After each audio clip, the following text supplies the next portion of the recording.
All-Star Weekend still waiting. Damn. King of the flop. Yeah, he do it a lot. I love it. Shout out to L Explicit. I've just adopted this as our warm-up song. Shout out to L Explicit. Go over to his channel and give him a like.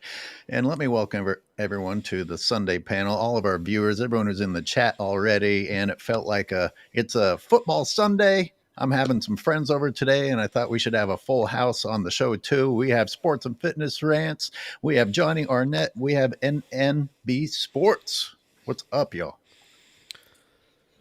What is up? Thank you for having me here as always. And yeah, that was sick. And I think spoke for a lot of us Laker fans right there. Real Laker fans, not the ones that are dipping, in 2026 or whenever he's out of here. So yeah, that was a dope way to open. Kobe said we don't hang them fake banners up. Right. Absolutely. Yes. Once again, man, it's great to be back on another Sunday edition, man. Angry Old Rants. You guys know the deal. Shout out to NNB Sports for coming through. Shout out to my man Johnny Arnett, man, for blessing us with his presence once again. Shout out to my man Nazar, the video footage, AOH, man. I was watching your video from the 2017 NBA Finals, Game 1, the first quarter. My goodness, man. Holy hell. It was only one quarter. I can't believe what I was watching, man. Shout out to everybody that's already in the chat. Once again, it's an NFL Sunday, man. You guys see I got my Giants team in the background. Shout out to Go Fly, my man Dakota LaReed, Renee 43. Shout out to LT, Kevin McLean.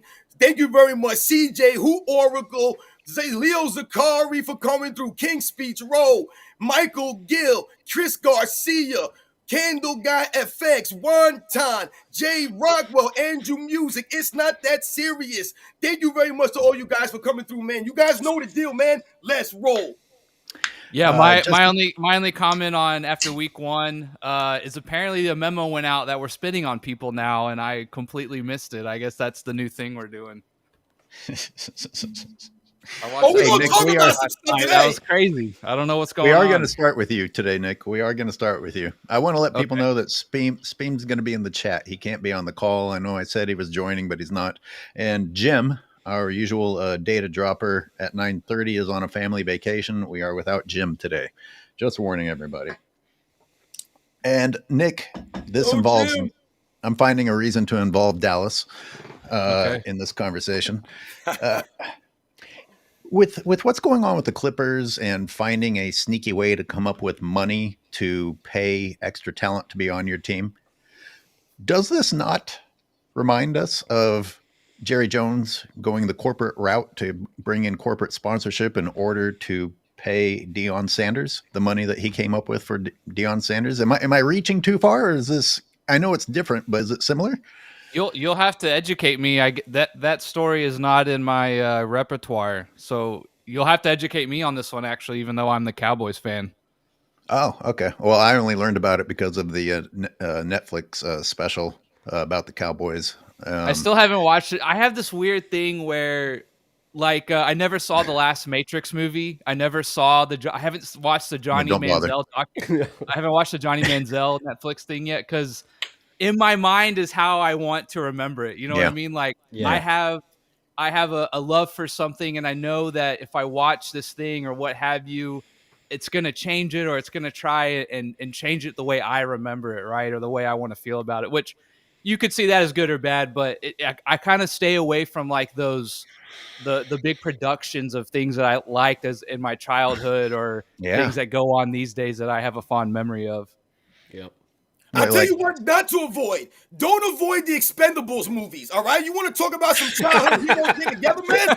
Go out there and check out the Expendables, everybody. Yo, once again, they're not going to win no Oscars, right? They're not going to win no big... Yo, but go check out the Expendables. You want to remember some of your childhood heroes, some of the guys we remember kicking ass from the 80s and the 90s, man. Go watch the Expendables movies, man, 1 through 4, man. Yeah, those guys got together and said, we're not going to make the audience think. We're just going to put action in front of them and have an excuse for us to get together and kick people's asses. That's it. I'm with it. No thinking involved.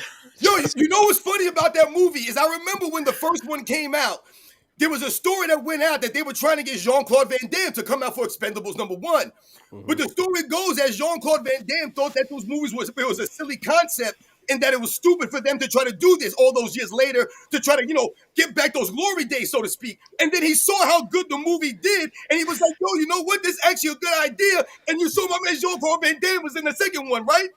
Yeah. They wasn't up to his acting chops when he read the script. He tends to do that a lot, actually. My God! Remember, he was supposed to be the Predator at one point, and then he right. He was like, "Oh, you want to put me in a suit?" I thought I was like doing like kung fu with like Arnold. I'm out. Yeah, even Johnny, as briefly. That's a true story, though. Shout out to Johnny, man, for telling that story. I did a video on my YouTube channel on the movie The Predator. And that was one of the stories I told you about Jean-Claude Van Damme not wanting to be in the suit the entire time because he felt like he wasn't getting any recognition. And the suit being very cumbersome, was over 100 pounds in suit, and trying to maneuver and do these kinds of things in that suit was very hot. He was passing out, they said, due to the heat, trying to perform. They were in a jungle, literally in a jungle during the filming of that movie. That was before it looked like the actual sci-fi monster. Right, it was when it still looked like a praying roach. mantis or something. Yeah, like a praying mantis, exactly. That would have been Jean-Claude Van Damme. And talk about like the greatest upgrade, glow-up redesign ever. Like, man, I'm so glad they changed it. That was awesome. My fun fact is Will Smith got asked to do The Matrix, and he turned it down to do Wild Wild West. Yep. And as short as Van Damme was on the set, he still managed to hurt somebody before he was done with the Predator production. Really? I didn't know about that. Damn. Apparently he does that a lot too. The muscles from Brussels.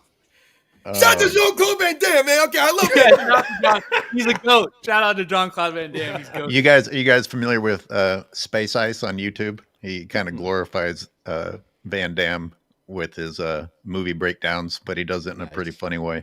I've never seen that. And he shits all over Steven Seagal constantly. Oh yeah, that makes sense. We made fun of Steven Seagal at my house a lot. Oh, he's slap foo, whatever he's got. Do either of you have an opinion on me? Either of you or anyone in the chat have an opinion? Since Nick didn't want to chime in or wasn't prepared to chime in on comparing Jerry Jones's shifty maneuvers to get more money to pay players to what I'm hearing happened with the Clippers. I don't necessarily per se know about the Deion incident. I'll have to do some research, but I always thought that this is kind of what NIL was going to turn into in a way, is that you think about somewhere like USC, what's to keep the boosters or what have you getting in touch with some movie producer, right? And saying, hey, if you come to USC, part of the deal is that you'll get this like 10-second cameo spot on this movie he's got coming out or whatever, right? Any kind of thing that people could use to funnel money without having to pay them directly, right? Because anything you can keep off the books means you can spend more on the books, right? So I don't know if that's kind of similar, but that's kind of one thing I've always wondered about with NIL is, hey man, come to California and we'll get you in a TV commercial or something like that. Like all these kind of backdoor incentives. I also don't think it's that rare. I think this stuff goes on behind the scenes more than we're led to believe. Especially coming from a Lakers fan, like that's always been part of like the recruitment pitch is, imagine the endorsement deals, imagine the movie like opportunities, all that sort of thing. You're telling me none of that stuff like happened beforehand to like help some of those guys become Lakers? But none of that's part of the actual franchise's salary. They're not actually paying the player. No, for sure. That's just a bonus for living in LA. You can go and get all these things on your own. Even with that, I think it's probably more common. And the funny thing is, so that wasn't even the first time Steve Ballmer tried it, because they tried that with DeAndre Jordan in 2015, and the league actually fined them for it because they tried to offer an extra endorsement deal. And so this was just the time that they got caught and went through with it.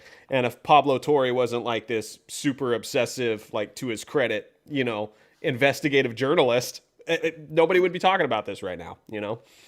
I'll say this: I've heard people asking, why is this guy Pablo Torre so invested in finding these details out about the Clippers or about Kawhi Leonard or Steve Ballmer, whatever this is, specifically his main point of focus is here, and why is he not focused on other players or other problems or other situations in the NBA as well? And maybe he is. Maybe there's other things that he's going to break next week or next month or next year. You never know with these guys. You never know what's coming around the corner. That's why I tell people oftentimes when I talk about carrying yourself, with certain values and principles, If you continue to remain consistent with these things, you carry yourself a certain way, you won't necessarily have to worry about something around the corner, because you're doing things in a right way. Like I said, integrity is doing things that are right when no one's watching you. So when we talk about the Steve Ballmer situation, the Kawhi Leonard, whatever they're doing behind closed doors when no one's watching them, then they got to live with these kinds of decisions. That's on you, whether you want to call it a shrewd business move or savvy businessman and whatever the hell it is, because I'm sure this might be on the up and up. Steve Ballmer is a very smart man. You don't become a billionaire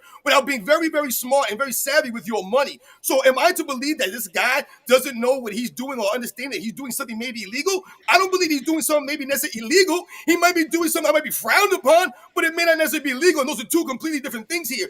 The problem for Kawhi Leonard ultimately, and I think the problem with this really comes down to, and we talk about the Deion Sanders thing, I'll bring it back to that, AOH. The thing about it is, the Cowboys, Deion Sanders, we're talking about success. We're talking about things that they were doing at the time, and it was working out, man. Ain't no one gonna mess with you when you're winning games and you're winning Super Bowls, and it's Deion freaking Sanders. Like I said, the man actually showed up on the field. Kawhi Leonard don't have that kind of cachet, man, necessarily, man. And the Clippers damn sure ain't got no damn cachet as far as their team. They aren't comparable to the Cowboys, man. So what are we talking about here? Pablo Tucker go after the Clippers. They're nobodies, man. Are you going to go after LeBron James? Are you going to go after the Lakers? You're going to go after the Boston Celtics or some of these big-time organizations and some of the things that they might be doing? Well, you have to remember the timing of it. Like, he was just coming off of the Raptors championship where he was performing at like an all-time great level.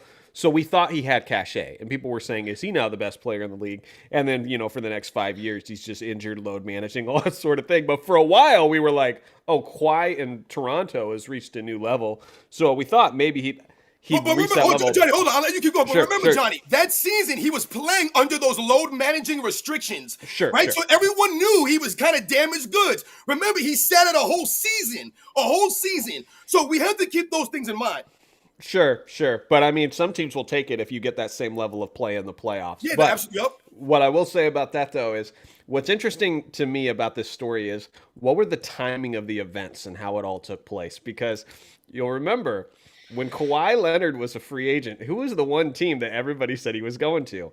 The Lakers. Remember when Chris Broussard said he's 99% sure that he's going to sign imminently with the Lakers? And then it was the Clippers. It was like, what just happened? Is he the one for LeBron? Yeah, well, maybe. Paul George, they thought he was going to the Lakers. He's from LA.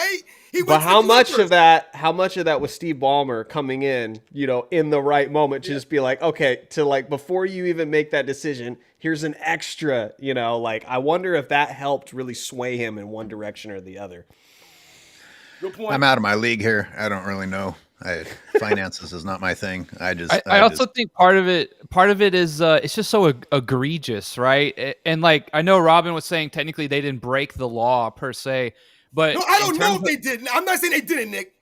Yeah, it depends, right? I guess the fact that he didn't even show up, it does look like money laundering and stuff like that. Check to check. I don't know nothing about what's going on with these people. Yeah, but one thing I was gonna say is that it's just so egregious, right? And the whole thing, it reminds me of Lance Armstrong a little bit, that sometimes I feel like this goes on all the time, but Kawhi sitting out and kind of being a target and then finding out he's making an extra, what is it, like 30 million or 25 million on the side for doing nothing.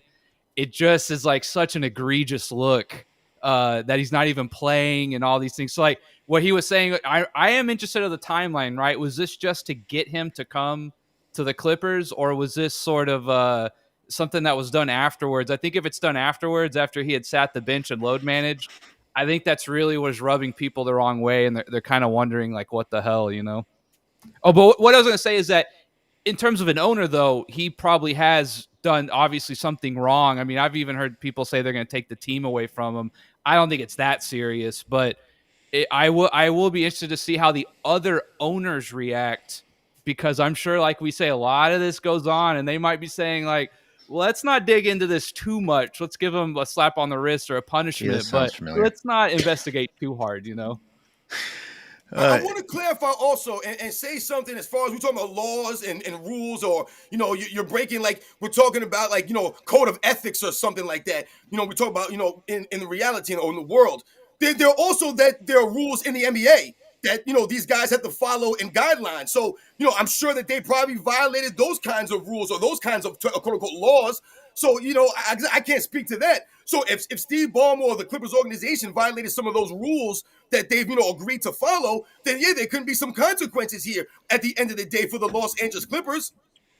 I think the big question is, what are the consequences? What your point, Robin, is why I put Yavez's comment up here. It's not illegal, but it violates the CBA agreements. Right. Okay, so you're in violation, but it's not illegal. So are you in trouble or are you not in trouble? I mean, what are the consequences? Yeah, I mean, anyway, I don't know this. I was going to say, someone mentioned something similar that happened like this, like 25, 30 years ago. I can't remember now what it was, but it was a pretty severe punishment, like a couple first-round draft picks, obviously a heavy fine, a suspension, right? Oh, it was McHale, I think, with the Timberwolves when he did something. Mm-hmm. Well, it's not illegal like with the federally, but NBA terms, like you're not supposed to do that, and so NBA penalties. So there needs to be, I think they need to be harsh, whether you're talking about several first round draft picks and that sort of thing, because if they don't come down on this aggressively, like if they were saying only do like one pick or, 500,000 fine or whatever, you don't think these owners are just going to be like, oh, I'll take that slap on the wrist and do this to just build a super team and just circumvent the salary cap altogether. So if the NBA really cares about, which I don't know if they do, to be honest, about keeping a very honest salary cap, yeah, they should crack down hard. But honestly, like, I think there's a lot of things like this that go on with the NBA that the NBA just turns a blind eye to and would rather not know about it. And then when other people discover it and bring it up, now they're forced to address it. Financially, and talking about salaries, you want to talk about the second apron talk that's going on, and Charles Barkley ripping on LeBron James ultimately being the reason they even had to come up with something like a second apron. Yes, no, agree? Passing blame where blame should be going somewhere else? Just one last comment. Just one last comment on the Timberwolves got caught paying Joe Smith. That was what I was referring to. They took away 5 first-round draft picks from them and it's nowhere near as egregious as this one. So, sorry, I just wanted to get that last. So let's watch and see if the Clippers do indeed get punished. Yep. Thank you, Nick, for telling us that. Yep. Second apron, thoughts or pass? I mean, listen, when you're talking about LeBron James and you're bringing him up for any of these kinds of scenarios, it's once again, why would we bring up LeBron James? Because he's supposed to be the face of the league over these last several years now. So these kinds of see, that's the thing. LeBron James fans, I think a lot of these people, they don't really want to come to terms with the facts here. Like there comes a certain level of burden that falls on you when you are the face of a league. Whether it's fair or not, it has nothing to do with fairness or if it's right to LeBron. Oh, it's not fair to LeBron James. Why should he have to? That's just the way it is. Because when you're given the label of chosen one, when you want to say that LeBron James came in the league with this kind of label and all this stuff, once again, we have to understand that people were giving him this stuff. It wasn't that he earned it. This man played in high school. It wasn't like he was in the college leagues dominating. People like, yo, man, it's goddamn crazy. He was at high school to dominate, and they gave him all of this stuff and all this hype as if he was supposed to be some dude that was supposed to do all this, man. I remember LeBron James' commercial when he was coming to the league. They asked him, ain't no pressure. There's no pressure, man. Because once again, there's no more pressure on these great players than they put on themselves. No one else is giving them more pressure. The pressure that they put on themselves is not greater than the pressure that me over here on YouTube or some freaking idiot on Twitter is giving LeBron James. That's what they're trying to make it now. Oh, what would Michael Jordan do in the social media time? What? You think he's worried about people like me, man? You think he cares? He'll use it as fuel. He laughs at this stuff, man. He ain't worried about this nonsense, man. Oh, Sports and Fitness Rants got something to say? All right, man, who's his favorite team? He'll come Google and search me up. They start talking shit. He'll come out and destroy the New York Knicks or something, man. That's what he would do. But these guys want to make burner accounts and start crying and moaning, man. So LeBron James, every burden goes on him. Imagine a child's voice and some really weird background music. They called him the chosen one. But because he was mature and humble, he rejected that until he actually accomplished something. Oh, no, he immediately went and tattooed it on his back. But the poor guy had unfair expectations. He was the king with no kingdom, they said, remember? So just real quick, we want to recap what Barkley said or what. So like the NBA, absolutely. Yeah, the NBA has these things called aprons, which essentially is when you go over the salary cap, there's a level 1 penalty, a level 2 penalty, and they're called aprons, right? So essentially what has happened is that going over the salary cap a little bit is not that bad, but more recently they started bringing in heavier and heavier penalties and fines that you have to pay essentially to go over the second apron. That was largely done because people like Durant and LeBron were building super teams, and they were essentially paying guys over the salary cap. And imagine if you just have an owner saying, "Well, I have massively deep pockets. If I can pay these 3 or 4 players way over the salary cap for a 5 to 10 year period or whatever, I can essentially buy rings, right?" So that was like their critique from Barkley, saying that this has essentially happened because guys like LeBron and KD were just teaming up with each other to win championships. So now it's going to be really hard to keep a super team, quote unquote, together going forward. Is kind of Bill Simmons actually kind of like countered that, like, "Oh, it's going to be hard to keep a roster together." I'm like, you sound like you're afraid of competition too. I mean, maybe it should be hard to have a roster full of superstars. And isn't what you just did? Doesn't that describe the New York Yankees and their approach to baseball? Right, but baseball has no salary cap, so I mean, I know everyone knows this, but should it? I'm going all over the place. Maybe I shouldn't. But baseball's a completely different sport, though. AOH, like I feel like some of these conversations are not really comparable. Like when you mentioned the Cowboys earlier, like we can talk about maybe money and maybe, like I said, the shrewd maneuvers of some of these owners. But when you're talking about some of these sports like baseball and football, I mean, hell, like I said, we all know that football is the ultimate team sport. I mean, my goodness, man, there's a lot of different things going on. Like you said, it's completely, they have no guaranteed money in the NFL, man. Like these poor guys out there got to basically give themselves up, man, and hope that they don't get hurt. They have the hope on this stuff, basically, man. So, in baseball, to me, like I said, you talk about, baseball and what it takes. I mean, think about someone like Mike Trout, for example. They were talking about Mike Trout as one of the greatest baseball players of all time. This man hasn't sniffed a World Series, not sniffed one, guys. And they talk about him being the greatest baseball player of all time because of what he could do. But the man is only one guy on a field, man, on the baseball team. Sure. Yeah, I will say the idea of winning like World Series in baseball is a little different than other sports, right? Because so much is outside of your control as one player in baseball. I mean, Mike Trout is considered to be one of like the best baseball players we've ever seen. Like the guy literally could do it all. Like, yeah, the guy was incredible. Mountain Skies says that Kawhi needs a 2-year suspension. What would that be, like a 5-game difference in what he's doing right now? He'll retire, yeah. Basically, he'd probably be thrilled. As long as he's getting paid. Are you paying me? No problem. But to directly answer your question of, is Barkley right to blame LeBron?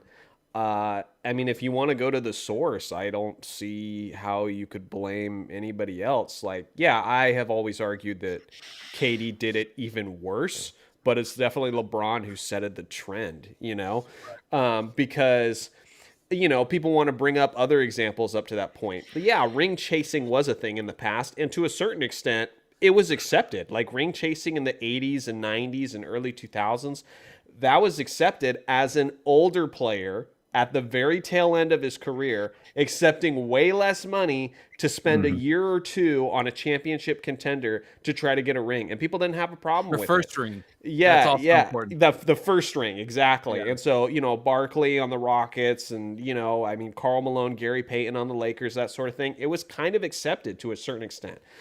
And then when there was super teams, those were stuffs that were kind of brought together by the general managers exclusively. So Ray Allen was traded for, like on draft day. And then soon after that, they brought in Kevin Garnett and had the big three on the Boston Celtics. And even KG at that time, I mean, he was great in 2008, won Defensive Player of the Year. He was not as good as he was in Minnesota. He was definitely starting to decline at that point. Then LeBron, Wade, and Bosh all join up on Miami, all take big money. They sacrificed a little bit. They talked about sacrifice. They sacrificed hardly anything. They all still got close to max money for all three of them. It was the rest of the roster they had to fill out. And they were all still in their 20s. They were coming off of a year where they were 3 out of the top 4 MVP candidates in the Eastern Conference. And like that was unheard of. That had never happened before. And now it's weird because what was accepted in the past where you ring chase in the tail end of your career has almost flipped, where now guys are ring chasing and hopping from team to teams in their prime. And you're criticized for doing that at the tail end of your career, which makes no sense to me. Like, that's the time you should be doing that. And so, yeah, I mean, who would you blame? I don't see how it couldn't be LeBron. That was the first of its kind in that sense. And what stood out to me about what you said with the 80s guys is that did it mess up the competitive balance? We can see that it did not because it never worked. If anything, it kept them somewhat competitive as they were old, but it didn't like overwhelm a conference. Whereas Miami weakened its own conference with its best by taking the best players from other franchises and put them all on one team in their primes, as you pointed out. And you guys hit it right on the head, man. You guys are on the money right here. I mean, like, what's the mindset of these players? Richard Jefferson made some comments back at Charles Barkley, trying to crap on Charles Barkley's career by saying that he joined the Rockets. So when I said in my video and I was talking about this, what's the mindset of these players if they're quote unquote ring chasing back in them days? If you were a great player and you never won a championship and you're at the end of your career, why would you go to a crap team if you're going anywhere at all? You're going to go to a contender, are you not? You're going to go to a team where you have a chance to win. Maybe not necessarily the best team, but you're going to go to a team where you have a chance to win. That's what you're going to do with it. Charles Barkley on the Rockets never made an all-star team after that season. Never once again was he an all-star again in his career. That's the point of it. That's where he was at in his career, guys. Think about it. And the reason why I highlight all-star game is because that's a popularity contest, is it not? So even the great popular Charles Barkley never even made an all-star game after 1997. That was the end of his career, guys. Hakeem Olajuwon, Clyde Drexler, none of these guys made all-star games ever again after that. They were done with the all-star game after that season. It's crazy. Richard Jefferson even brought the 1999 Rockets with Scottie Pippen. Are you kidding me? Scottie Pippen was like 34. I think Charles Barkley was like 35 or 36, and Hakeem was like 36 or 37. They were never all-stars. They were never MVP caliber players, man. It's insane. They were all in their mid-30s, exactly, and every single player on the Miami Heat was in their 20s. But we all know who Richard Jefferson is. We all know where his allegiance lies. We all know that he's ignoring specific bits of information. So I can't stand to listen to him commentate games when he's involved. Speaking of clutch plants, there were some requests in the chat for you to go destroy FYF for his latest antics. I'm not sure what all they are. I did see in my feed. Yeah, they wanted me to go at him about he's talking about if LeBron. He says LeBron James would be 10-0 in the finals if he played in the 90s. If more of the fucking if conversations. Exactly. I also saw woulda, coulda, shoulda. I saw that he had also a video that LeBron James is under attack because we didn't just sit back and let his absolute bullshit lying commercial go untouched. How dare anyone call people out for lying? This is like the press conference he did in Miami, and like he's like, what was it? Dwayne Wade recently said, like, I didn't expect all the backlash or the hate or whatever. And it's like, you have no self-awareness then about how you come off to the average person, right? When you make bold claims like that, like LeBron did in his commercial and like they did in Miami, like, and you don't live up to them, or you're not without a questionable doubt, you're not the GOAT, right? Then you look silly and people are going to ridicule you for it. Like, I don't get the like, oh my gosh, I'm taken aback that people didn't like what we said. You know, it's like that's a you problem for sure. It's like you did a good video on that too, Nick. Shout out to Nick, man, my man NNB Sports, yo. He did a good video on that. It's like that meme that you see online where there's like a mound of crap and somebody's shoveling it and launching it over the fence, and then it gets launched back to them. Like, oh my God, I'm under attack. That's what LeBron did. He literally got on a commercial and told everybody he was inferior as he's putting a king's crown on. He got called the forever king when he hasn't been the NBA champion in 5 years. The forever king? Are you Jesus Christ? Like, what are we talking about here? Like, what is this? And so, yeah, like, it's no like it's like if Sports and Fitness Rants, not that he would say this, but like if he said, "Hey Johnny, man, you're awesome," and I was like, "You know what? I am awesome." How much would you regret like complimenting me if I did it? That's LeBron's problem. He's his biggest worshiper. He's his biggest fan. And when he makes it so easy to like compliment himself for literally everything he does, calls himself a forever king, he creates enemies because people are like, man, screw this guy. I don't want to compliment this guy. Yeah. And then if you don't, he does it himself. Yep. Yo, think about Michael Jordan's legendary commercials. I mean, they were inspiring. They would like uplift you. They would give you like goosebumps almost when you think about some of Michael Jordan's commercials and what it's about. And then you say, like Johnny said, then you look at LeBron James commercial and it's about pumping himself up and acting as if you're somebody that you're not. And like I said, it's like, come on, man, this is like, it's so cringe to watch the commercial. It's like they're close up on his face. You know what I'm saying? He's got this crown on. It's like, my God, man, this is getting insane now. Well, he says in the commercial, every rival was like conquered. Every rival defeated. And like Steph Curry's got to be watching this, be like, "Hey, I'm like 3-1 against you in the NBA Finals. What are we talking about here? I was Nick, conquered. Like, what are you talking about? Or anybody really? Yeah. So they said defeated. Every rival defeated. And Nick, didn't you say that somebody said, "Oh, no," but they didn't say beaten? That's a counter argument. We're arguing about word use. I made a video and had a little back and forth with FYF on his post where he put every rival defeated. And so I pushed the point of like, well, who was a rival, right? And who did you defeat? Because I brought up Dirk, and I'm being a little facetious, right? LeBron and Dirk aren't really rivals per se because they met once, but Dirk did defeat him. And so then they go, well, who are the rivals? And if he played people multiple times, who are these people that he defeated?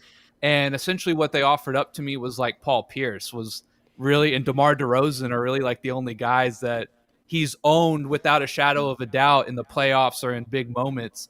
Because think about it, KD's won 2 out of 3, Curry's 3 out of 4, Duncan's 2 out of 3. I mean, even if you took people like Kawhi, he's 1-1 against Kawhi, right? So it's just there really is no rival that he has that meets their definition that he has defeated that is worthy of like calling yourself the GOAT, right? Well, you could even throw in Kobe to that, because it was like 2006 to 2012. Who were the two guys who were in the conversation for the best player in the league? You had these guys. And Kobe won a couple championships, and LeBron was losing to Dwight Howard, So it's like he didn't meet him there in the finals where he could have defeated him. Yep. And so that's another guy where you could, as I remember the commercials, they were being set up. I got 3 cookies, you got 0. They were getting set up to be the rivals. And it just never happened. So, I don't know who these rivals are that he's dominated. You can't even say that he's defeated every rival when you literally have a losing record in the finals. I was going to say one more thing about the commercial. You were talking about compared to Jordan, right? The only commercial Jordan has that's anything like that, right, is when he talks about how much he's won. But how does he start it? He goes, I have missed this many shots. I have failed this many times. Yeah. That is why I win, right? Even when he is sort of saying like, yes, I have won a lot, it's in the context of like, I have also failed. Like, I have also struggled. I am also human, right? Like, that is the thing about Jordan that we all relate, is that he just seems like he just wants to play ball, right? And everything else in the background is noise. And like, but he didn't even get personal with it. He didn't say shit. He didn't say shit like I defeated everyone.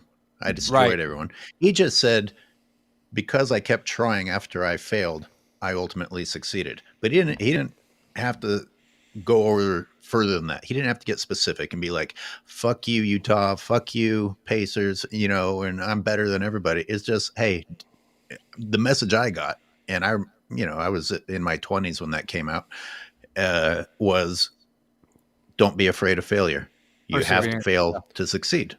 That's the message I got. LeBron's commercial was just, hi, I'm amazing. 100%. Well, the thing about MJ is like we all agree he's the greatest, but wouldn't you like him less if he called himself like the Absolutely. Son? Wouldn't you like him less if he was constantly had to let you know he was the greatest rather than let other people tell it? Like, it would be annoying. And even if he did the commercial, defeated every rival, I understand it's not his fault because he didn't have as much help. But like, you didn't defeat Larry Bird. If Michael Jordan came out with that commercial, I'd be like, well, didn't get Bird quick enough. And so it's just, you're inviting that kind of criticism when you are your own biggest hype man, when your own biggest fan.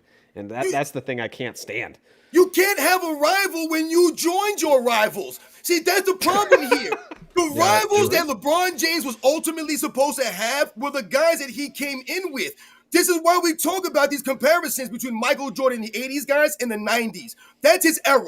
Those are his contemporaries. Those are the guys he's ultimately competing with. LeBron James joined Dwayne Wade and Chris Bosh. So ultimately, like we talk about, it takes away from your competition. He should have been going against Dwayne Wade. That should have been his rival. Dwayne Wade and LeBron James should have been going back and forth. The Cavs versus the Heat. Yo, who's greater? Dwayne Wade or LeBron James? Who's the next guy up? Chris Bosh trying to make some noise. You had Dwight Howard there. Those are supposed to be your rivals. Carmelo Anthony, who are your rivals? Those are supposed to be them dudes. But all of a sudden, everybody's was hopping with each other, moving around, making chess moves, trying to outmaneuver each other, and we end up with the 2010s. What happens in the 2010s? It's a super team era. That's why we are where we are today. Because of that era, it jacked everything up. Like you guys mentioned earlier, Kevin Durant tried to one-up LeBron James. He literally told LeBron James to hold my beer. He literally told him that. He was like, okay, you want to do it this way? Then guess what, dude? I'm a super duper on you, and let's see what you can do when it mattered most. And LeBron James wasn't there for the smoke, man. AOH is highlighting that right now in 2017. This man was dunking screens. He had freaking Richard Jefferson out there guarding freaking Kevin Durant, man. It's insane what you're doing out here. You jack the whole thing up, and then he goes to Cleveland, does it the same thing in Cleveland. You messed the whole damn era up. Kawhi Leonard goes to the Raptors, and they win a championship. Let me tease everyone. The Just One Play segment, which we will be getting to, does feature a play from the 2017 NBA Finals, Game 1, first period. And I'd also like to catch up with some supers because we're going to get way behind here. It's because like this one, for example, goes back a ways. Why didn't Pablo Torre put his time and effort to research Scrubnificent? Inquiring minds want to know. And that would get more recognition. Well, would it? Are you even allowed to do that? Maybe this is the avenue that Pablo Torre had to take since you're not allowed to shit on LeBron. Yo, when you saw that Mark Cuban came out and said something, right? So, like I said, all of a sudden now, Pablo Torre's name is up in things. All of a sudden now, you got some big-time, powerful guys looking at Pablo Torre now. What kind of skeletons he got in his closet? Yo, you got to be careful who you're messing with out here. I say the same thing on these live streams. Everyone is responsible for the actions, man, that they do. Whatever they do, you're responsible for those consequences. So Pablo Torre, I'm not saying he's lying or he's misinformed or he's just trying to go after Steve Ballmer, some personal weird thing. I'm not saying none of that. He might be doing a great job. He might be an investigative reporter. That's a dangerous situation you're putting yourself in, man. When you got someone like Mark Cuban talking about, you better watch what you're saying about someone like Steve Ballmer, man. He's literally investigating the 6th richest man in the entire world. Like that is. Well, then I think. Man. Then shouldn't we be giving Pablo Torre more props for having the bravery of doing it? Ballmer's the richest person in the world. Yeah, Ballmer is the 6th richest man in the world. world. Whoa, that's crazy. I didn't know he was that rich. Mm-hmm. Yeah, I don't know. I mean, I appreciate the comment. I don't like the idea of telling people to go research something else because you don't like what they were researching. Everybody's got to find their own thing that they do. And apparently no one else is even touching these topics. I don't know. I mean, we're talking about basketball here, so clearly we all care about basketball, and this has to do with the integrity of the competition itself. I mean, if you're not adhering to the salary cap in the NBA, well, then everything's a farce. It's all fake. It's all, it matters. It's kind of important. Yep. Yeah, just make it the MLB at that point. Mm-hmm. Remember, if you're going to say something like this, You must be able to have all the facts, man. This is what I'm saying. The point that I'm trying to make here. When you're coming after these kind of powerful people who have the resources, the attorneys, this guy got all the resources he needs, man. You have to have all of your, what they call it, all your chickens in a row, or ducks in a row. You got to have all your T's crossed, all your I's dotted, man, if you're going to come after someone like this. Pretty scary world when you can't call out the powerful because they'll just have you erased. I mean, the way of keeping balance is calling out the powerful, and if we're moving away from that, I don't think it's very good news. No money talks, AOH. You know the deal in the world, man. It's all about the money, man. Yo, don't get it twisted. Anybody in the chat, don't be fooled, man. Money rules the world, man. Money. Absolutely. Remember that, man. It's not the most important thing, but that's what talks. Ultimately, it's the money. Since Scrubnipson wants to be MJ so badly, I have decided to grant him his wish. He is now mediocre James. MJ, mediocre James. Yep. Let me scroll for a couple more here. Or maybe there aren't any more. Maybe I was being overly optimistic. We are way behind on comments, though. If you guys saw any that you want to call out. Oh, here's a super LeBrick and his stupor fans always dwelling on hypotheticals. Amen. Amen. Is all the proof you need that they're not content with his so-called legacy. Exactly. True. We don't have to waste time talking about what Jordan might have done, unless, of course, we are making fun of how stupid what ifs are, because we could easily what if Michael Jordan getting 10 rings. Oh, yeah. Oh, yeah. Well, the thing is, when we used to do it, and still do it, I mean, it's done at a fun place of fascination. Like, I just wish I could have seen 94 finals, Rockets Bulls. Like, I wish I could have seen Akeem and Jordan in the final. Could the Bulls have won 8 straight? I'll wonder that till the day I die. Could they have won 8 straight? You know, like, what if the Jerry Krause didn't blow it up? Could they have beat the Spurs in 1999? Like, it's like this cool love of the game of basketball type fascination, not how can I finagle a way to make this guy better than the other guy? You know, it's not like we're trying to catch Bill Russell in rings. Like, that's tacky. You know, Jordan's legacy is cemented. It's all just about, like, loving the game and wishing you could have witnessed that, you know? I was going to say the other layer to, real quick, the other layer to LeBron leaving Cleveland and going to Miami is that next year at Miami was going to be the same year that Jordan had won his first ring, right? And I've always said that I think in the back of LeBron's head, he said, if I want to be the greatest, I have to start winning rings. And I think ultimately that's why he went to Miami, or that's why he ring chased the way he did and the fashion he did. He didn't care. He just knew he needed the rings. So I think that's another development to it that, you know, a lot of these guys, when they ring chase, like you were saying, it's later in their career. They never won one. They're not going to win the ring and be like, now this makes me, you know, now I'm in the GOAT conversation or whatever. They would have taken it with a lot of humility and just said, I'm glad to get this one. And just the way LeBron went after it, I've always said it was just MJ haunting him that he needed to start winning rings, and it ended up being the worst thing he ever did. Yo, Nick, think about Michael Jordan when he came in the league, right? And think about the guys that he was trying to go after and chase, the Larry Birds, the Magic Johnsons. Those guys won immediately. They won immediately when they came in the league. We're talking about the first and second years that these guys entered the league. They were NBA champions. So we have to understand the mentality of someone like Michael Jordan. You think he don't see this stuff? You don't think he don't see what's going on in 88, in 89, in 90? All of a sudden, Michael Jordan's looking at Magic Johnson, Larry Bird. They got all these championships. They won early in their careers, man. A lot of these great players won early in their careers. Bill Russell, Kareem Abdul-Jabbar. A lot of these guys won early in their careers, man. So Michael Jordan absolutely had to think about these kinds of things, the pressure he was hearing about just being a scorer or a guy that was going to dominate scoring, but you can't win with a guy like that. Everyone was still saying you can't win without a big man. You need some kind of big man. So all of these doubts, and that's why I say LeBron James confuses me sometimes, because he always talks about how he looked up to Michael Jordan. He knows Michael Jordan's career, but evidently you don't, because Michael Jordan went through all of that, the grind, the battles that we all talk about, all meanwhile knowing that guys like Magic Johnson, Larry Bird, they won early in their careers. They didn't have to wait all of those years to touch an NBA championship, and he still went through the battles. That's why we respect him more than LeBron James. Yeah, but the Bulls got rid of all their future assets in order to bring in Longley to have an unfair advantage for Jordan. I gotta get some super chats, and then let's do the just one play segment just to break things up, and then we'll get back to current news and general complaining. Oh, great. McZuggin says, not the greatest, the betterest. Cheers all. Yeah, and he never said he beat them; he defeated them. Fucking LeBron fans are just something else, aren't they? Yeah, and the other cope I heard was he beat them one time, so technically he defeated them, right? And I think most people would say in a career context, if you're going to say you defeated your rivals, you would need at least a 500 record against them, right? With maybe getting the better of them in a bigger moment. Not having a losing record to someone, but you beat them 1 out of 4 times. I don't think most people would consider that defeating your rivals in a career legacy context.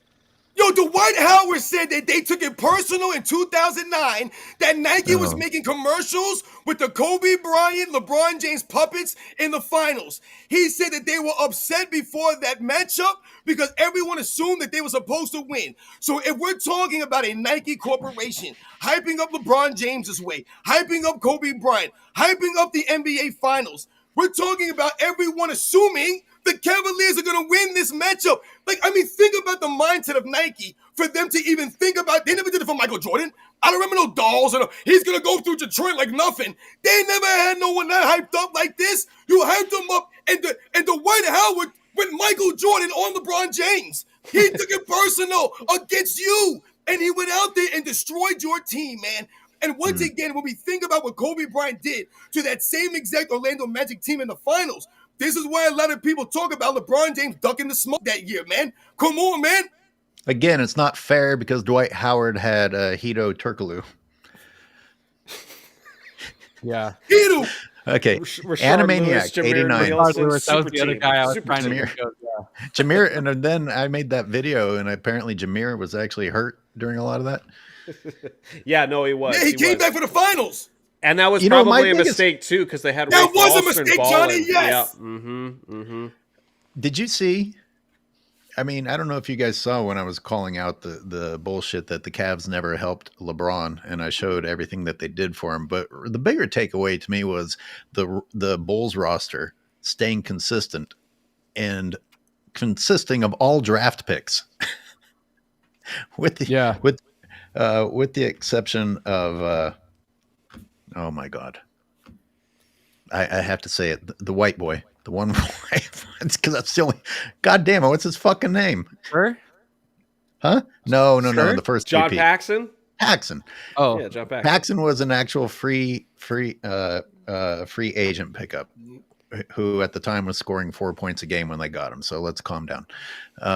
Okay. Animaniac 89 said Pablo Torre is brave enough to go after the 6th richest man, but not able to call out LeBum with Shale Sonnen.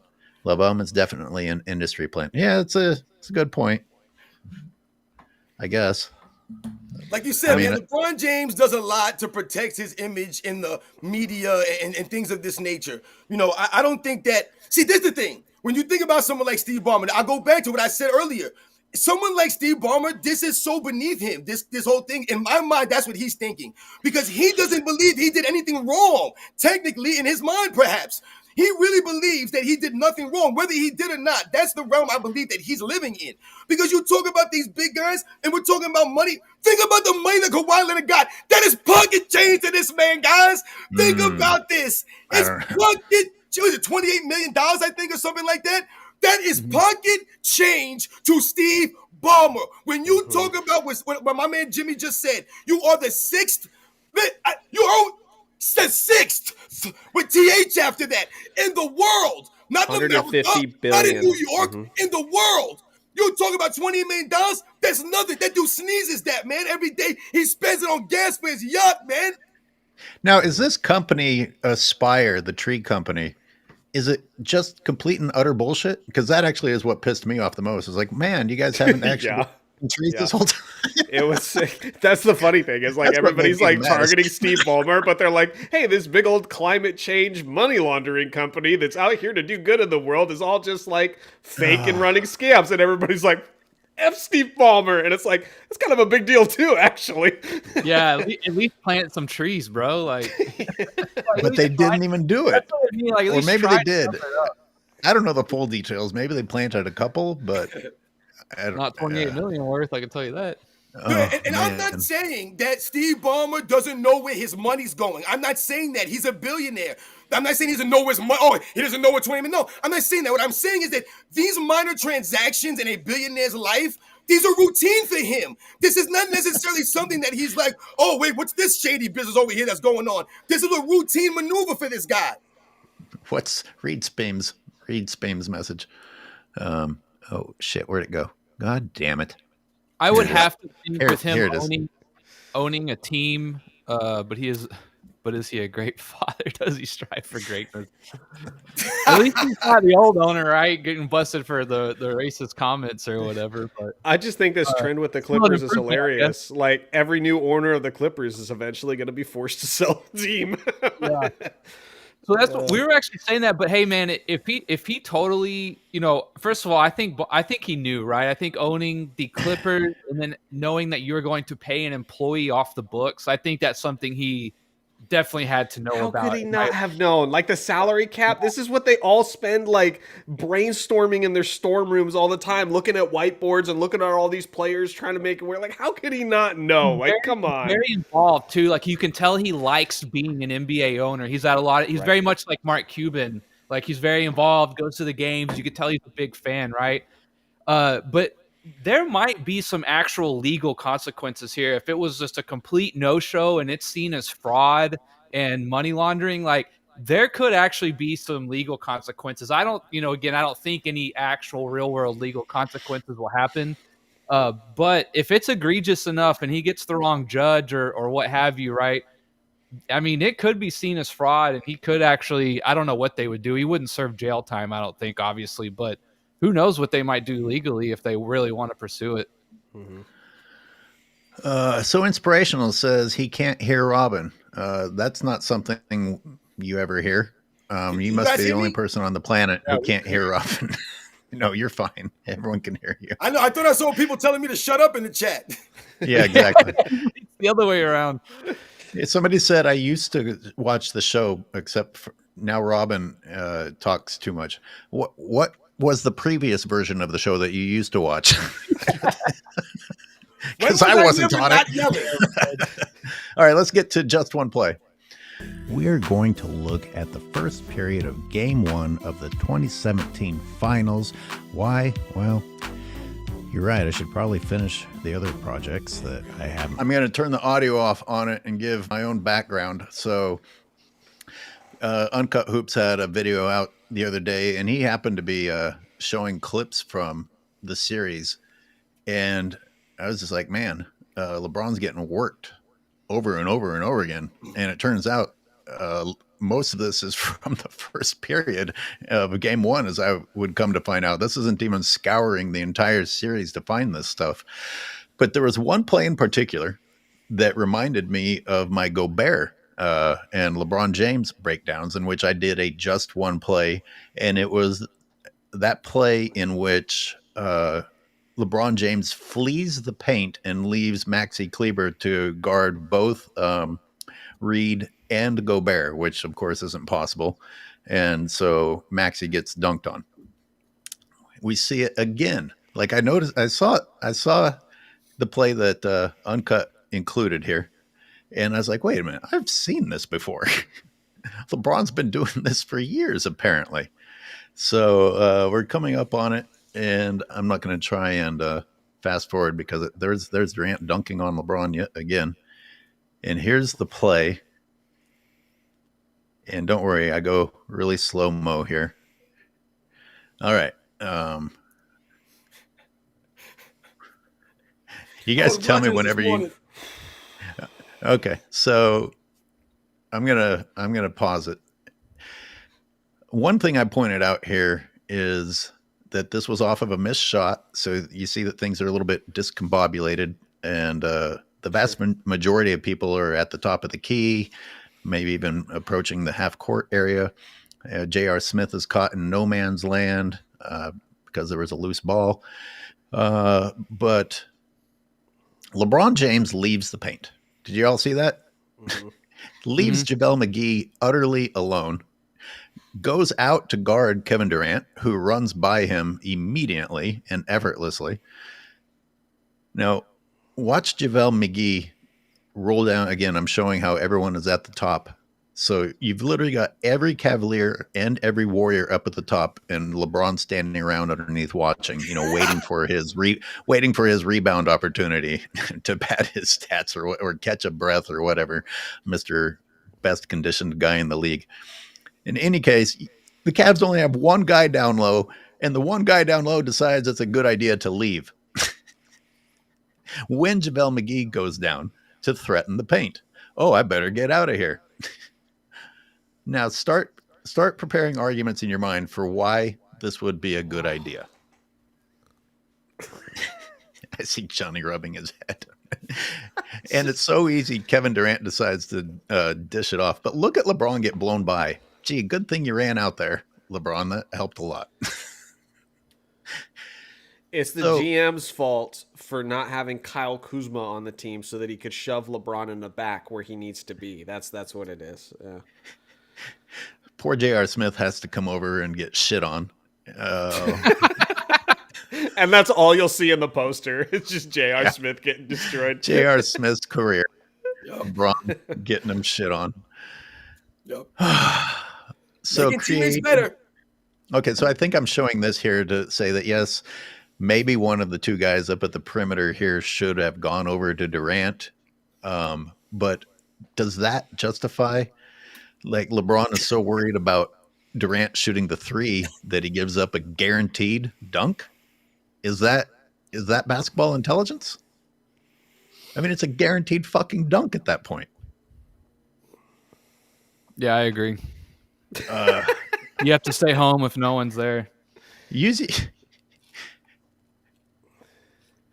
your imaginations. If you try pretend you're a LeBron fan. Maybe there's a couple of angles, a couple of arguments I haven't thought of to explain this. I want everybody out there to understand that you see how it says draft 17 in the background there? This is from 2017. So what we're highlighting here is that LeBron James has been doing these same things for a very long time, ladies and gentlemen. If I was a LeBron fan, I would say that it was his teammates' job to rotate upon LeBron going to the perimeter, and he didn't do his job. That's probably what they'd come up with. Probably. J.R. Smith maybe could have acted a little faster, but he still is not stopping JaVale McGee at that rate for that sure. LeBron leaves the paint. It's just not. I'm purposely trying to be stupid and throw out bad logic because he's asking what they'd say. That's probably it. Hey, but LeBron's the leader, right? So, I mean, it's on him. J.R. Smith first has to get over the shock of seeing LeBron James flee a man that was guarded. He's like, wait, he's got to be confused. AOH, you should have showed highlighted the play where they throw the across court pass right in this man's face. They throw a bounce pass right in front of him, and he's standing there looking at it.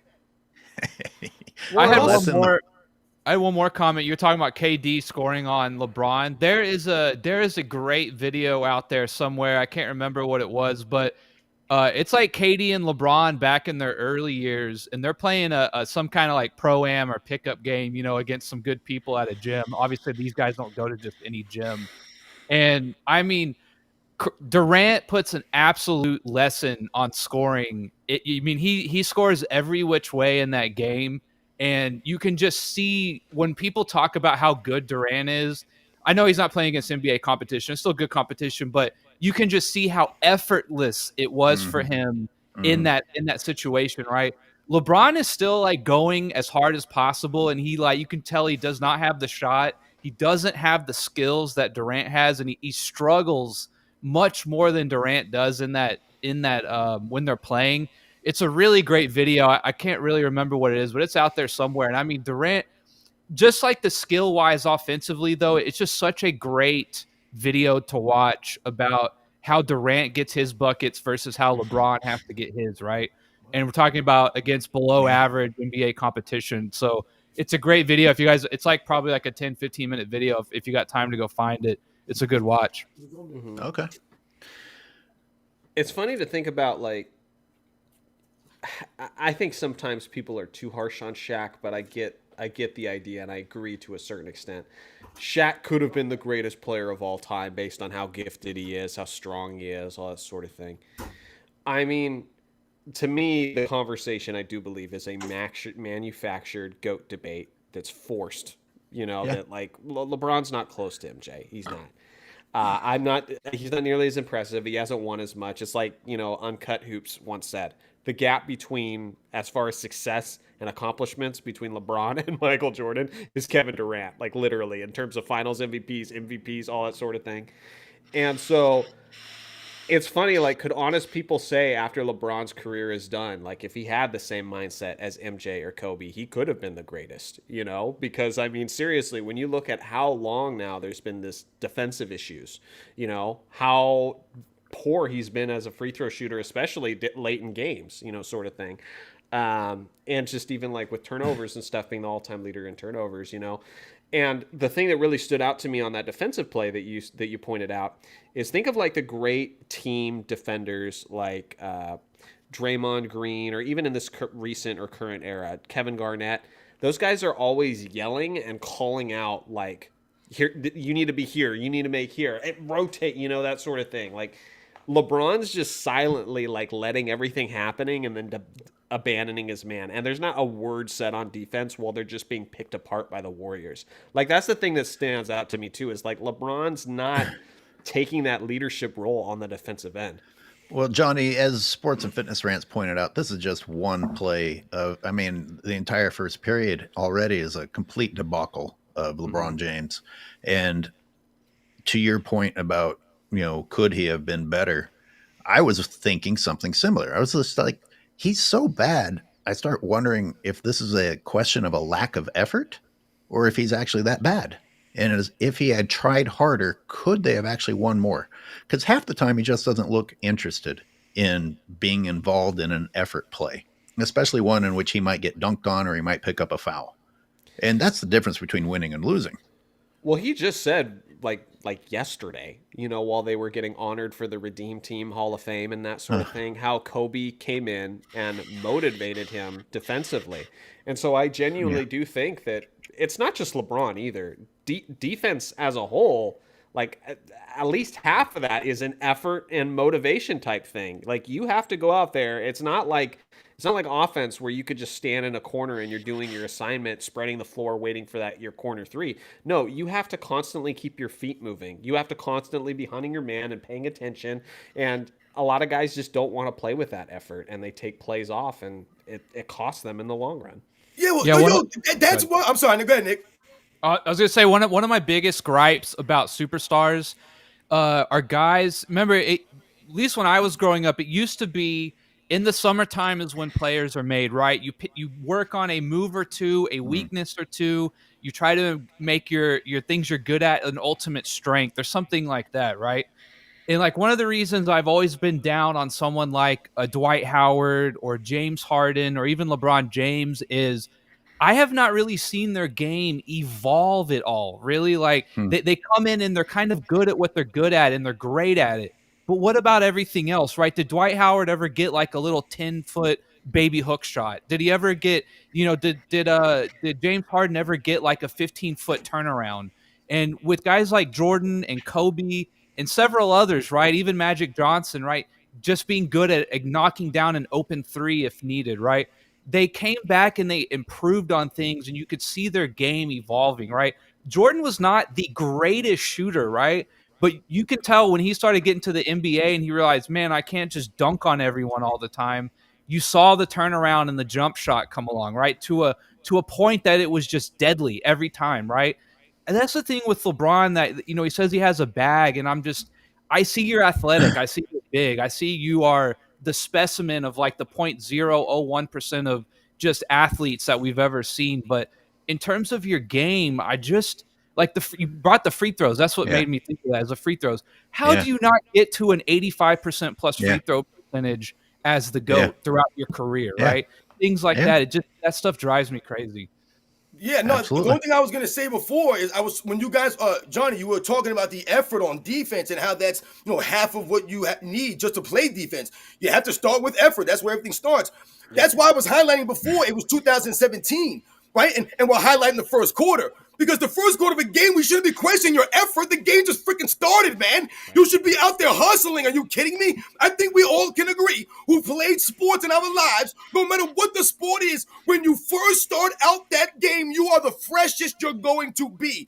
So we shouldn't be questioning your effort at the tip of a game, especially when it's the NBA Finals. And look at the plays that we were showing. Just standing around looking uninterested. It's the freaking finals, man. It's the first quarter. The reason why I said 2017 is because LeBron James is always being celebrated for longevity.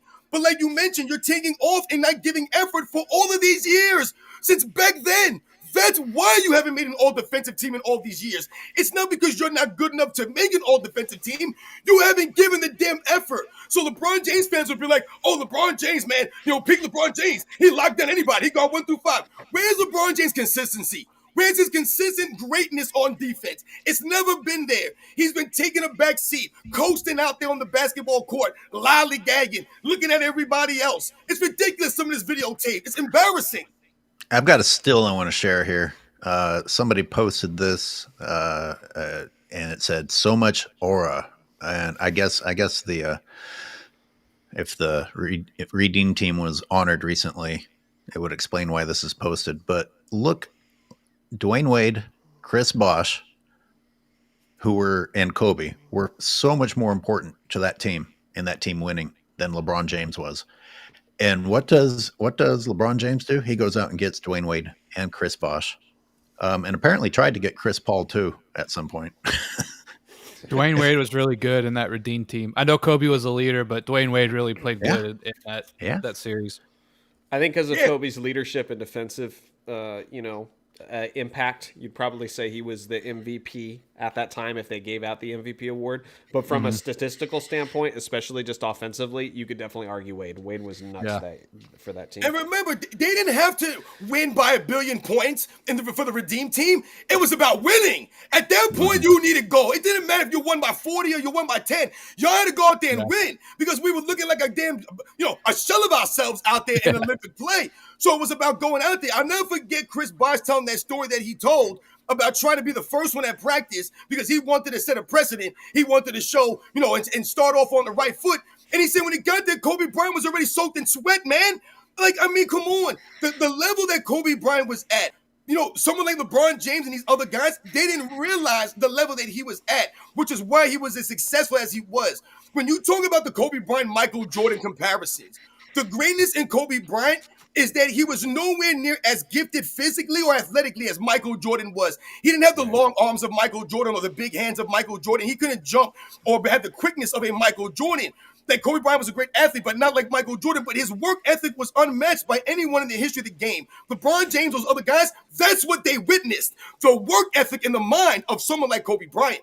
Yeah. Allow me to catch up with some supers.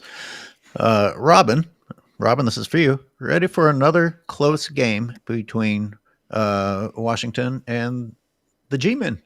Commanders 24, Giants 17. Good luck. Yeah, shout out to Justin Messenger for coming That's the through. score right now? No. The game just started right now. Just getting ready to kick off right now. It's he's predicting that or what? Yeah, the game's always close. These division games are tough, man. It's a big game for the Giants today. Come on, baby. The Giants are getting 6 points. I took the points. Praise the Dawn. Go ahead and read that if you'd like to, Robin. Yeah, sure. A shout out to Praise the Dawn for coming through. In 2017, LeBron fans were saying Kyrie was better than Steph, K-Love was better than Draymond, and LeBron was better than KD. And they still make excuses. The 17 and 18 Cavs were a super team. Shout out to Praise the Don. This is a great comment because it gives you a snapshot of the mindset and how the reality was. If we all look at that sentence right there and you say coming into that 17 finals and you think about how Kyrie Irving outplayed Steph Curry in the 16 finals, then these are true factual statements. Kevin Love, we think about what Kevin Love was doing when he was in Minnesota, right? And obviously, everyone was hyping up LeBron James to be better than Kevin Durant. This is why so many of us Laker fans are over the LeBron James era. Just so over it. Because every single year we bring in people and we have talent, and who's going to beat us? Lakers in 5. Lakers in 5. Like, that's just what we're running with. Lakers in 5. And then when we lose, those same people that made us a super team that came in to help LeBron are now the problem. And if you hear that year after year after year after year, at a certain point, you're like, I'm over it, man. Like, it's time to move on. This does not work. And Uncut pointed out that they did that same thing in 2017. Earlier in the season, they were like, oh, the Warriors are going to regret this move. The Cavs look better. Nick Wright and Shannon Sharp were choosing the Cavs over the Warriors. It didn't work out for the Cavs. And so now it was an unsurmountable task and an unfair advantage for the Warriors. And even back then, they were playing the change the tune game that they are still playing today. The bottom line, the common denominator, is that having LeBron James as your leader tends to not work out. Do y'all think LeBron would have gone back to Cleveland if Kyrie Irving did not prove to be as good as he was? I think he'd only been there for a year or two, but everyone could see he was a talent. Do you think he goes back to Cleveland if they didn't have another star there? No way. No. He wouldn't even go back with Kevin Love, Nick. He demanded that they trade the number 1 pick for Kevin Love. He was not budging off of that. He wanted Kevin Love there. See, that's the funny reality for LeBron James fans. As bad as they think Kevin Love was or is, LeBron James wasn't going there without that dude. So obviously LeBron James thought that much about Kevin Love. And why did he think that way? Because Kevin Love, in the reality of the world, was really, really good, man. This dude had like 30-20 game, a 30-30 game or something like that. I mean, Kevin Love was a rebounding machine that could shoot the ball from outside, man. He was doing, I mean, guys, let's think about this. The great players in NBA's history, their role-playing teammates, the other stars that they played with, they're celebrated. They're remembered for being great. Think about LeBron James' teammates. They're not remembered for being great. They're remembered for being less than. You celebrate Kevin McHale and Robert Parrish for playing with Larry Bird. They're not talked about in a bad way. Oh, they weren't even that good, man. Larry Bird was carrying bombs to the finals for the Celtics. Magic Johnson, James Worthy, Byron Scott, Vlade Divac, all these guys he played with, they were remembered for being better, man. AC Green, all these guys are remembered in a better light because they played with Magic Johnson. Not like, oh, Magic Johnson was carrying this guy AC Green. Who the hell was AC Green? Who's Byron Scott? That's what LeBron James fans would say. Who the hell's Byron Scott? Who's AC Green? They would have no clue about these guys. All the guys we talk about that play with Michael Jordan, the Ron Harpers, the Tony Kukoshes, Steve Kerr, they think Steve Kerr was Steph Curry in the 90s now. That's how great Michael Jordan's teammates are remembered. So the question was posed, do you think that LeBron would have gone back if Kyrie wasn't showing that much promise? And as Sports and Fitness Rants alluded, even that wouldn't have been enough. It should have been enough. Kyrie Irving being there should have been enough. No. He had to make a special arrangement for Kevin Love, who the season prior to joining LeBron James, playing for the Minnesota Timberwolves, had a historically dominant performance, becoming the first player in NBA history to record 2,000 points, 900 rebounds, and 100 three-pointers in a single season. Boom! Oh, role player. Well, Kevin Love, because I always love talking about Kevin Love, because I wanted that dude. He's UCLA guy, and so I wanted him on the Lakers for the longest time. But 2014, the year before he joined, 26 points per game, 12.5 rebounds, 4.5 assists as a power forward. Wow. Shooting 46% from the field and 38% from three on 7 attempts per game in 2014. That was your power forward. Like, Kevin Love was nuts, man. He was a fantasy monster at the time. I remember that too because I had him. Yeah. He was amazing. Yeah, he was a fantasy monster. And I pointed out a stat in my 2017 breakdown. They said that Kevin Love, throughout the 2017 playoffs, 13 games this covers, was shooting 48% from the 3-point line. 48%? Damn. What the hell? Is that not crazy? That's crazy. When I saw it, I was like, damn, he was on fire. Oh, he sucked. He's the reason they lost. If that was Scottie Pippen, everyone would know that. That's why I said it's funny to me how his fans are more invested in Michael Jordan's teammates and what they did for Michael Jordan instead of what his teammates actually did for him. Those guys did a lot. Those guys were stepping up. What the funny thing is, I mentioned earlier in my video about Richard Jefferson's comments defending LeBron James. I said the funny thing is that Richard Jefferson was an integral member of that 2016 NBA Finals. I watched every one of those games over and over and over again, many, many times, man. I was a huge Richard Jefferson supporter when he was on the New Jersey Nets. I'm from the New York area, so those games were local to me. I saw them on TV a lot. I went to some of those games. So the funny thing for me was that Richard Jefferson was saying all this stuff to back up LeBron James. And the sad reality is that he actually was a huge member for the Cleveland Cavaliers in 2016. Have you ever heard any of LeBron James fans mention Richard Jefferson's name? Have you ever heard them talk about how he started for injured Kevin Love, who was concussed in Game 3? They don't even know that story. But if that was Steve Kerr, or if that was John Paxson who did some spectacular throw and stepped in, or one of Michael Jordan's teammates who stepped in, Kevin Love did not even play Game 3, guys, and they were down 2-0 in 2016. And Richard Jefferson filled in and started for Kevin Love and was a vital member. Kyrie Irving, if I remember correctly, had like 19 points in the first quarter of that game, and the rest was history, man. Kyrie Irving igniting the Cleveland Cavaliers, man, but they never talk about his teammates and what they've done. Johnny Arnett, will you read this super, or are you able to see? Yeah, no, I got you. Jeremy Jones for $5 says, if you try and search for the contents of LeBron James fan heads, you'll reveal what Geraldo found and open in Al Capone's vault. Wow. Let's do a couple more. Do a little catch up here. Geraldo. Boy, that's a name I haven't heard in a while. Rise above anything. MJ isn't letting JJ Barrera guard him in the finals. Yeah. That's the facts, man. That's the true statement. There's no one in the world that would say, yo, man, I don't know what Michael Jordan would have done against those kinds of circumstances, man. That would have been tough for him to handle. No one believes this stuff, man. Michael Jordan's ready to bring it. LeBron let Barrera guard him and didn't show up. Boy.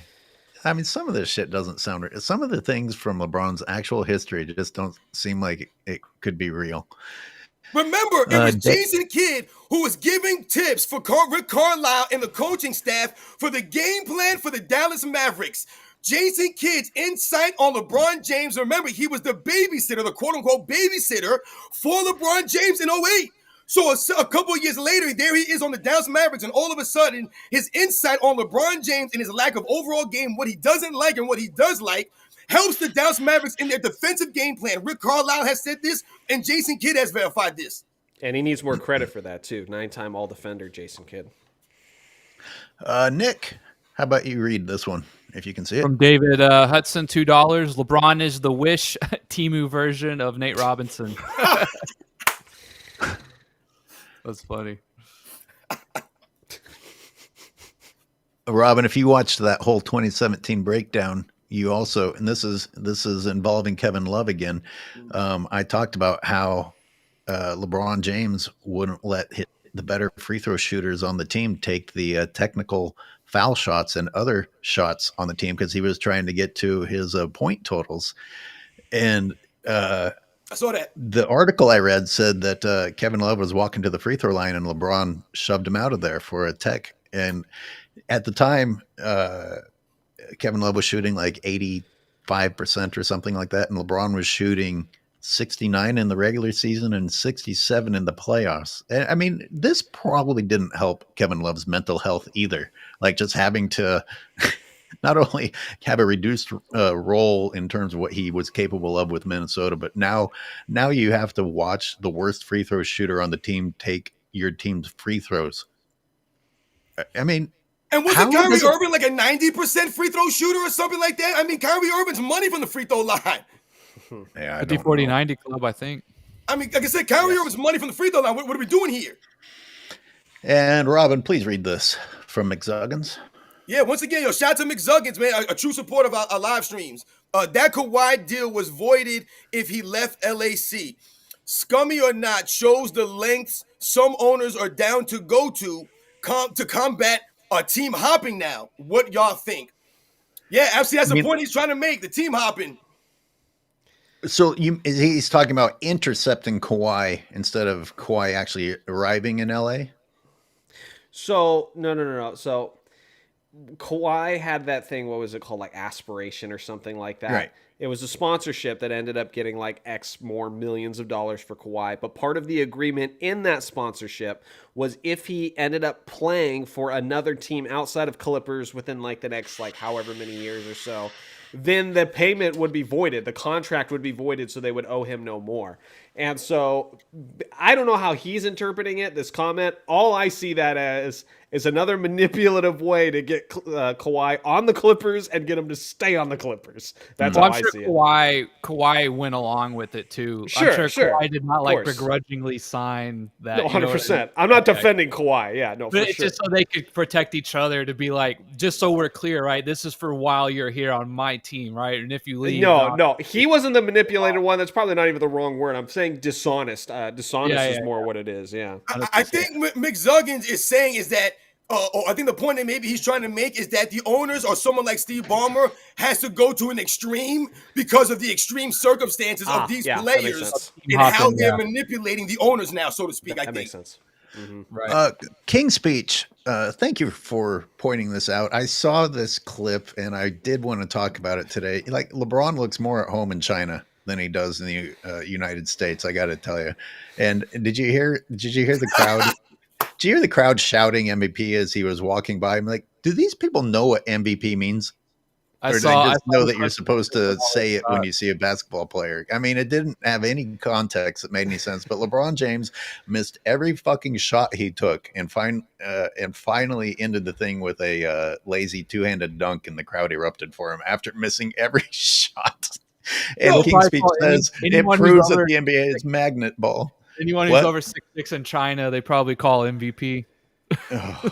Yo, you know what's funny about that, man? These are the things that we're talking about. These are the stories that go out for LeBron James. I remember the story came out of the Space Jam 2 camp when they said that female beat him in that free throw contest or that shooting competition. Some woman that worked on the movie beat him behind the scenes, supposedly. These are the stories you hear about LeBron James behind the scenes. You think about Michael Jordan. What are the kind of stories that we hear about Michael Jordan behind the scenes? How he's outside schooling people and doing all this incredible stuff. I remember that story of Michael Jordan at his camp where Chris Paul challenged him to make every shot around the world.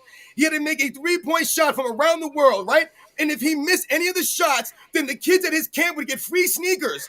And they were laughing about how Michael Jordan is such a competitor. He didn't miss any of those shots. And if you look at the last shot, he shoots a free throw, right? And Chris Paul actually tries to put his hands in front of Michael Jordan's eyes as he's going up to shoot, almost hitting Michael Jordan's hands. And Michael Jordan still makes the shot. He doesn't miss any of the shots. When I talk and tell people that, to me, Michael Jordan's the greatest shooter of all time, it's not because, he's the most greatest pure shooter. He's going to win a 3-point contest, or he's going to win some of these shooting competitions. Oh, he's going to make 50 free throws in a row, and he's going to win some free.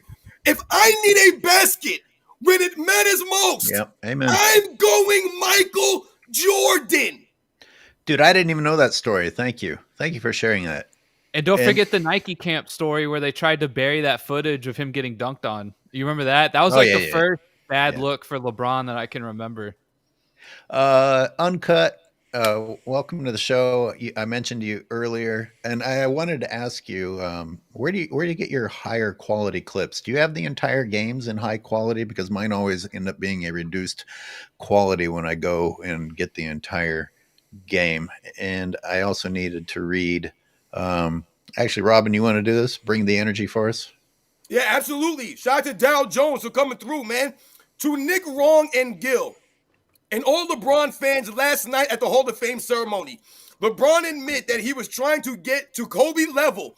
This proves Kobe was the best player in the 2000s. Right. How can you be trying to get to Kobe's level if you're better than Kobe at that time? That's just revisionist history with LeBron fans. Anybody who's old enough remembers that was Kobe's era. They were literally saying it wasn't until I think 2011. Seeing Kobe get swept by Dirk Nowitzki, I mean, they were expected to make it to the finals a third straight, I guess technically that would be a fourth straight year for the Lakers. And I think that's where Kobe lost momentum in that. But up until that point, Kobe was the best, and everyone was saying it. Like they recently even dug up some polls done on ESPN, and they asked, and Kobe had like 65% of the vote, and LeBron had something like 28%, and then everything else was everybody else. Yeah, it's really unfortunate too, because like you were saying, that was kind of the where Kobe kind of stalled out a little bit, and that was right when LeBron started going to finals. So it kind of sucks that it's almost like people are going back and they kind of just see Kobe in this place, and then all of a sudden it became LeBron, not understanding that Kobe dominated for 10 plus years when LeBron was in the league, or 8 years, or however long it was. Which has always been tough for me, because if you go year by year and say who is the best player each year, 2011 is hard for that reason. It's hard for me to say Kobe, even though like it wasn't his best year. The way they went out, they got swept. I can't say LeBron seeing out, like, I'm sorry, that finals that undoes it. So do you say Dirk? Like, who would you say in 2011? That one's always been tough for me.